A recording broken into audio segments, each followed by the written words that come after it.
Hi, everybody. Welcome to another Chats with Children. It's raining outside my window, but my day's brightened up already as I'm speaking to Adam Andersen, my good friend from Informa Markets, who is the Executive VP for Pharma. And as you may know, Informa Markets are organisers of the upcoming CPHI Worldwide, which is in Barcelona in October on the 24th to 26th. And we're going to be previewing the event, but also as I'm catching up with Adam here, is to get really a recap of what's been happening at Informa Markets as well over the last year or so, and learn more about their portfolio. So first of all, Adam, it's lovely to see you, my friend. How are you? Great to see you too, Ron. I'm doing very well, thank you. And you? I'm really well. And before we start the call, you were saying to me that you're in your new offices. So, or you're soon to be opened Yes, officially new offices. Is that yes, correct? yes, I am. So in Amsterdam, in the Netherlands, we have our Informa Markets office here that is home to all the CPHI portfolio, as well as PharmaPack, the Vita Foods brand, and the Food Ingredients Europe team, all based out of here. And so we're very excited to open our new office in September and welcome customers from around the world. We really want to be a hub. We're in a more central area in Amsterdam now, and want to be a place where our customers and our colleagues from around the world can come and get to know us, and we can get to know them better.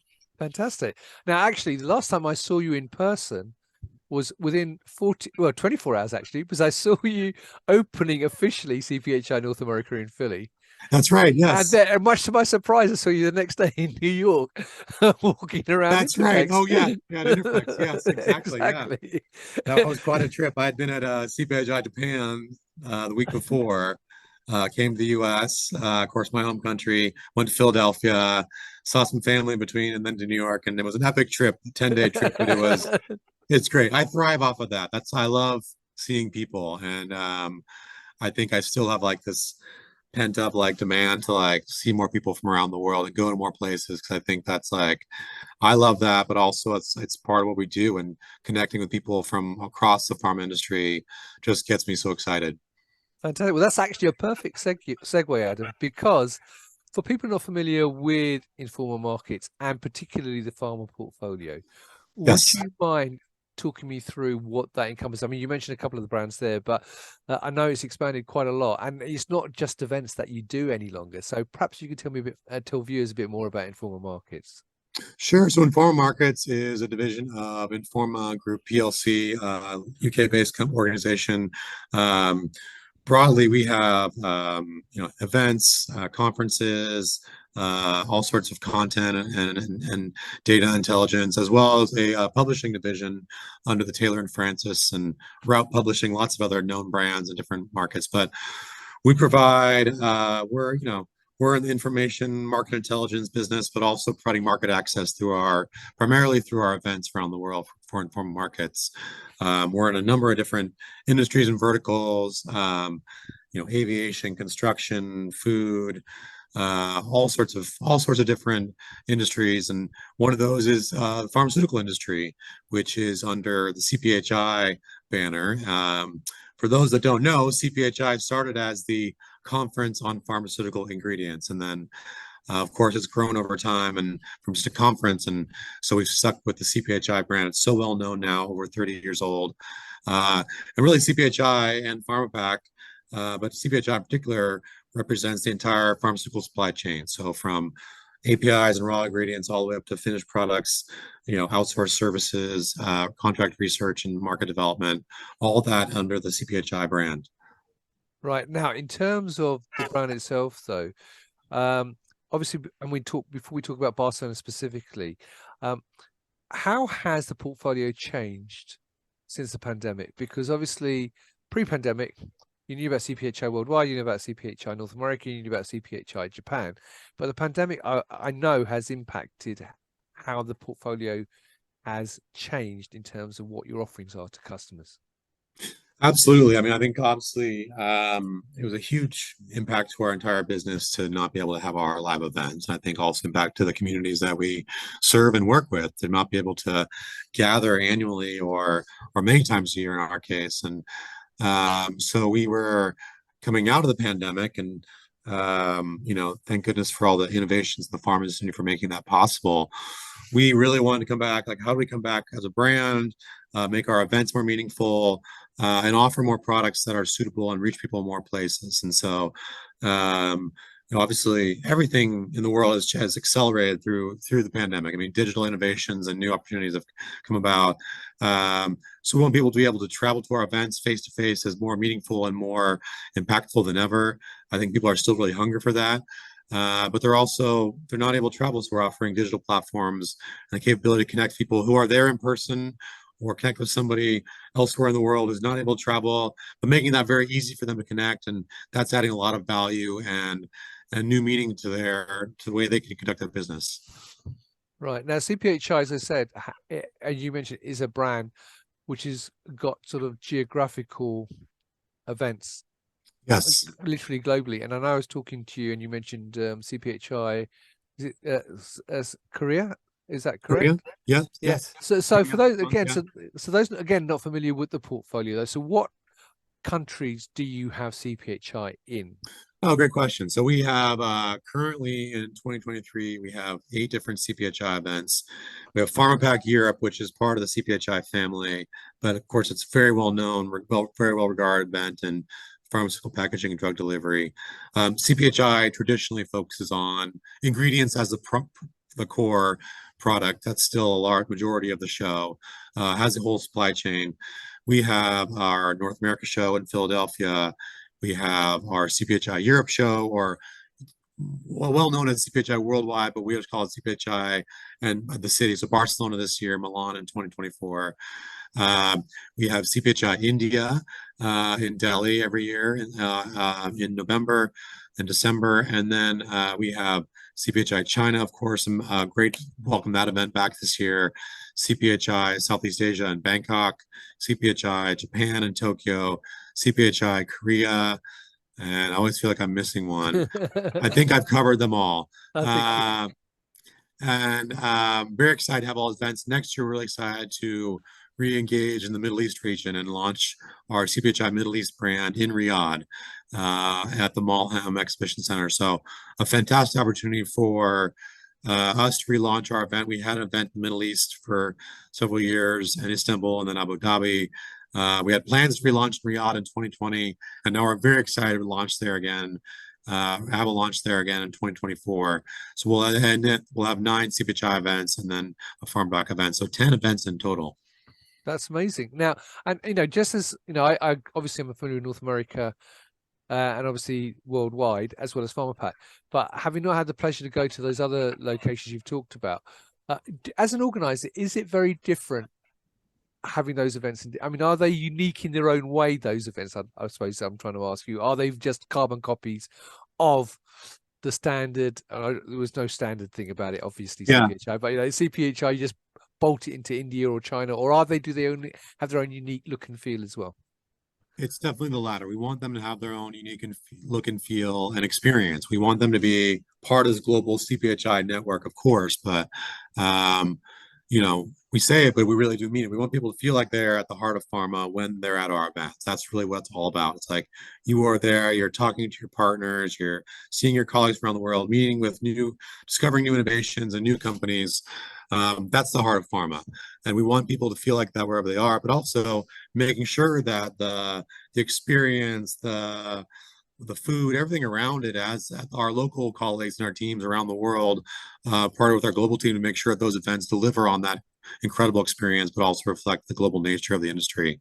So that's really what we do. So whether you are in Japan or you're in India or in China, you're definitely going to have a different experience in each one, but also know that you're going to have a great quality experience, great audience, and really see innovators and leading companies from around the world. Brilliant. Now, you talked about obviously digital. So let's talk about digital a bit more though, because obviously during the pandemic, you had to move over to digital, as did all event organizers actually. Sure. I think the pandemic was a bit of a wake up call to a lot of event organizers, say, hey, we've got everything tied into in person. We really need to push our digital activity now. So as a historically in-person event organizer, how much or how important is digital now as part of the portfolio in terms of what you do and how you communicate with customers and help customers communicate to their customers as well? Yeah, I think we sort of ran to if I always use the analogy of like a ship and or a boat, and we ran one side, we're like, oh, we got to go all digital because of the pandemic, and then we were like, we got to go all hybrid, and then as the events really came back and we sort of righted ourselves as using that maritime analogy, things were like, okay, people really want live events, but they want to be able to engage digitally before, during, and after and year round. So how to make that easy for them, because that's really what it's about. Our core product is our events, but it has to have a digital environment that is digitally enabled and helps them connect with ease, helps them access content and find each other and find products in very easy ways. We've tailored our CPHI products digitally, primarily on CPHI.com and CPHI Online, to be very, very simple and intuitive. You can upgrade your participation to a subscription every year and be a featured platinum, gold, or silver member of CPHI Online. And that allows you to access more companies, more information, and promote your company more to more people. And we've really refined that model. We've got great webinars. Our content team does a fantastic job of marketing content as well as targeted advertising. Really trying to meet our customers where they are and let them know that we are, of course, an events organizer. That's our main product, but as I mentioned, but we also want to make sure to meet them where they are. If their budgets are constrained or they're thinking about participating differently, I always say the most important thing is to be there at the event, and but also we offer a wide menu of products to make sure that they can meet their needs wherever they are. Right. And again, that leads quite nicely to my next question, which is really looking at trends. So as events have come back, as someone who obviously organizes massive events and truly global as well in terms of what you're doing, have you seen any key trends in terms of what's happening in the event industry now that events have now come back in person fully? Yeah, I think people, I guess, as I mentioned earlier, people are very, very excited to be back face to face, and we're in this still sort of this lovely honeymoon period of people like events are amazing. It feels so good to be back face to face, seeing customers, colleagues, meeting new leads and partners, and that's a great thing. And I think people are more intentional about their time though, and they're thinking about how do I spend my time? How do I now I'm going to go to this event. Maybe I want to stay a little bit longer and go enjoy and adds a couple personal days to a trip. And I'm going to Shanghai. It's a fantastic city. I've been there in 3 years because of the pandemic. Why not add a couple of days on to and explore the sites? And a lot of people are doing that in Barcelona this year, I know. And I think people are also really they're thinking about their time very well. And so they may time decision is different. They might think I'm going to register a little close to the show, or I'm going to prepare and do a longer trip out of it. So there's lots of ways looking at it, but I think overall people are very excited to come back face to face, and then they're eager for their colleagues who have never experienced that because of the pandemic to experience that. So we're seeing a lot of companies bringing more and more people because they want to make sure everyone understands what it means to have their company exhibiting at CPHI or sponsoring and having this big stand where their company has this huge opportunity to grow their business. Right. And again, that leads quite nicely to my next question, was from a visitor and exhibitor expectation. Do you think they have changed from those pre-pandemic expectations? I mean, do people have a different expectation now when they attend live shows, whether it's CPH or any other one, both from a visitor and an exhibitor perspective? Yes, I think people are being thoughtful and intentional about it, but they also with that, they want a quality experience. I think we see in our personal lives, and I think that then, so we're thinking about, do I go in the office today? How do I spend my time? If you have a hybrid, like we have a hybrid work where people are in the office 3 days a week, but then they're at home. And I always tell our team, like, so be intentional about your time. If you're at your desk in the office answering emails for 8 hours a day, it's probably the most effective use of your time. So when you come into the office, you come in to collaborate, you come in to, engage and connect with others. And it's the same thing with our events. People come to our events, they're there to engage, connect with their customers, their colleagues, and new customers and partners. And so they're using most of their time to be more intentional about it. So they need tools to really help them do that, that we're offering. They want to be able to make the most of their experience on site. They also want a little bit of fun because that's what, they're also people. And they want to but they also want to make sure that they're spending their time most effectively because they're away from their families or their partners. And so I think people are just want to make the most of it, have a quality a time that resonates with them. And so we want to help them do, we're trying to help them do that, providing tools and experience to make them feel like I went away for 3 days or a week, but I got the most out of it personally and professionally. So I think you see a lot of that link of from technology where whatever's mirroring your personal life, people want to mirror that in their professional life. So if I have a technology where I can do things very quick and easy, I want the same thing when I'm at a business trade show. I want to have that quick and easy experience to register, to update my profile, and same thing with their, the way they experience their personal lives. They also experience that professionally as well. And maybe wear more comfortable shoes these days. Yeah, our trainers now are in I rather know than you're a big fan of that. Yeah, well, I have to, but I think it's interesting how exhibitors have switched over to trainers now. They're not so tied down to having to wear smart shoes every time. Not every Yeah, exhibitor, I hasten to add, but a lot yeah. of them have now. Yeah, they realize it's more of a practical point of view now rather than just formality. Now, let's talk about CPHI worldwide in Barcelona. Now, if my memory serves me correctly, and I might be wrong here, the last time it was in Barcelona, because I remember going to it, was 2018. Is that correct, or was it? I can't remember. Was 2018 or 2017? Or 2016 actually. 2016. Well, that was the first year I started working in pharma, actually. Oh, okay. In Yeah. 2016, and I did go to. 2018 was in Madrid, so yeah, it was in Spain. I was in Spain. I but Barcelona. I'm sorry, I've been to Madrid and I went to Barcelona. Right, so 26. It's been even longer than I thought, actually. Yes, it So, has. Yeah. so how do you think the event this year is going to look like in comparison to not just Barcelona, but actually more recently to Frankfurt last year? It was obviously Frankfurt was a big event. It was the first proper event live, because I know you had Milan, but Milan was still crossing over slightly into the whole pandemic Yes. area. Yeah. But Frankfurt was last year was very busy. I was there. It was a great show. But how do you see Barcelona being different to last year?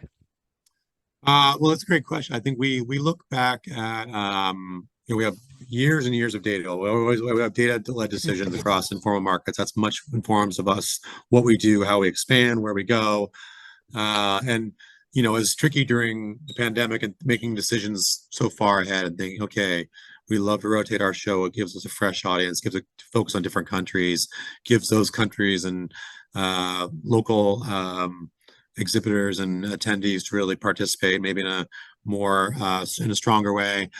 We looked at Barcelona, and if you look at the history of our CPHI brand over last like 10 years, Barcelona is one of the highest rated locations. And so our thinking was if we could come back in Frankfurt, that's a very known place and was last year, a great show, great to have everyone there. It's also easy to get to. With in 23, that's a year will probably be our first, like, we're fully back in terms of all of our partners and customers from China being able to attend. And so we chose Barcelona because it's a fantastic destination. Sure. I'm a big believer in sunshine and palm trees, leading to people being happy and connecting more meaningfully. And Barcelona definitely checks that list. And I think we're just so excited to be back in Barcelona. It's such a beautiful location, destination. The building is fantastic. We have incredible support from the government there, from the pharmaceutical industry there, from the Catalan government.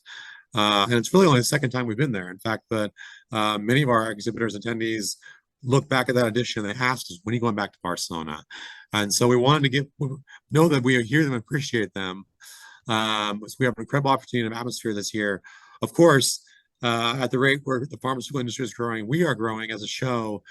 We are already wall-bound there. So we are excited to be back in Barcelona, but we'll probably not be back there for some time. We're going back to Milan in 2024. But it'll be a large-scale event in Barcelona this year. CPHI is always just a great melting pot of ideas, connections, and new companies. We have a big startup focus this year, busy show floor.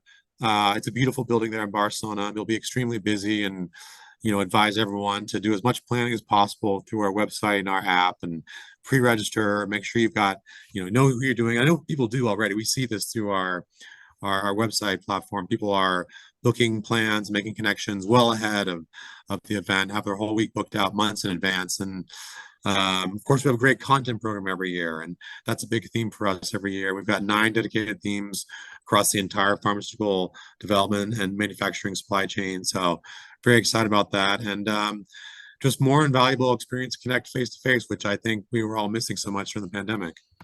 Right. So you mentioned some of the content. So what are some of the content? So now off camera, we're talking about sustainability, for Yes, example. So yes. what is some of the content that people can expect to see at the show this year? I don't have that all in front of me, but I think we're always trying to be on trend. Sustainability is a big part of it. Actually, a bigger focus on diversity, equity, inclusion, and how pharmaceutical industry is um, highlighting great actors in the industry, what they're doing well, and that includes not just in their companies, but how it influences things like clinical trials in a lot of countries, and how you're making meaningful contributions.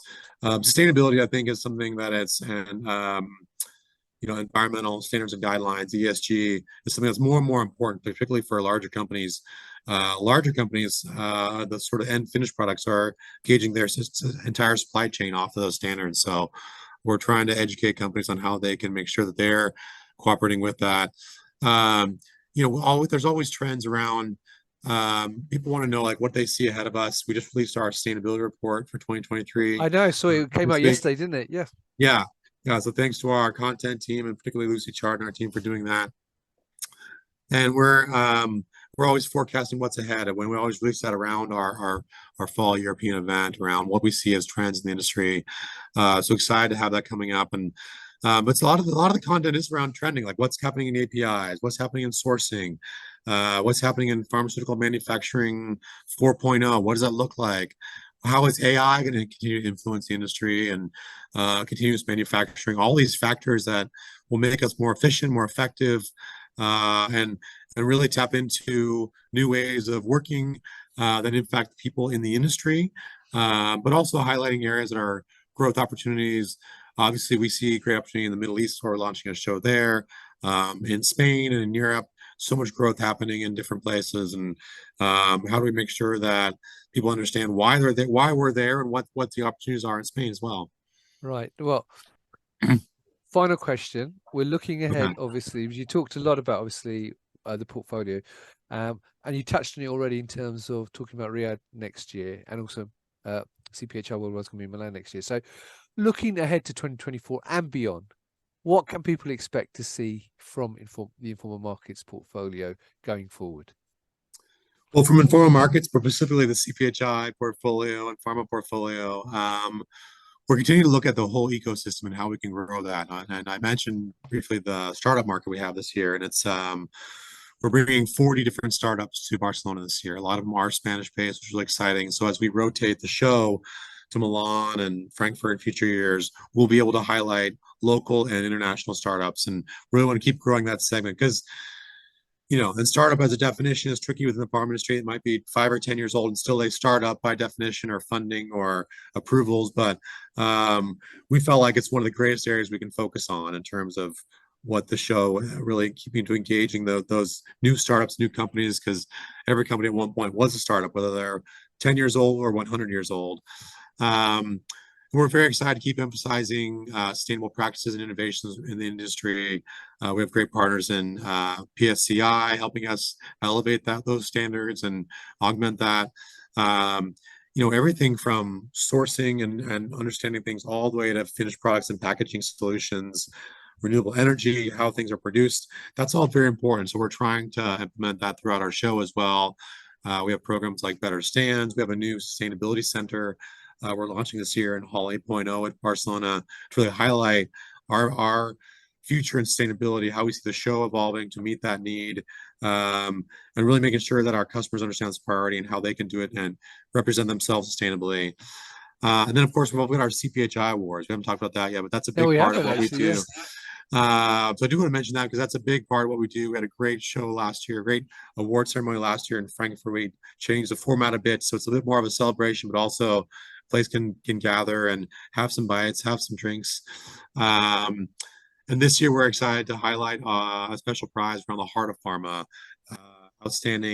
recognized outstanding industry contributions, philanthropic, ethical, community-based ventures. So really we feel like that's what the industry is about. We had some great sustainable contributions last year that were highlighted. We're excited to highlight those and all new innovations this year and leadership as well. So There's so much potential for what we're doing. I'm just more excited than ever about what we offer to our community, what our community is telling us, what they want from us, and how we can be better and better. And that's what we do.